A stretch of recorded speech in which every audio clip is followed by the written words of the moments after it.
Okay, here's a good question. You're asked to simplify this expression.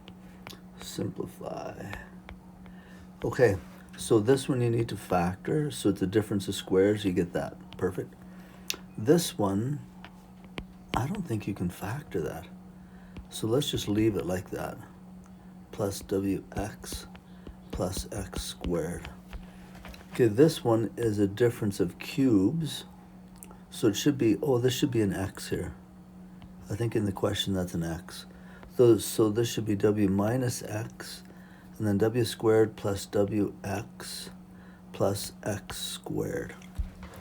Okay, and then this one is a perfect square, so w plus x times w plus x.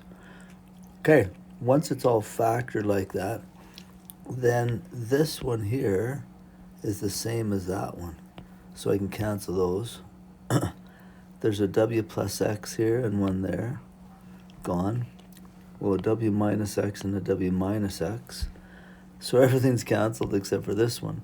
Now there's nothing left on the top, so on the top we leave a 1. Because when you cancel any of these things, it's like you're left with 1. Anything divided by itself is 1.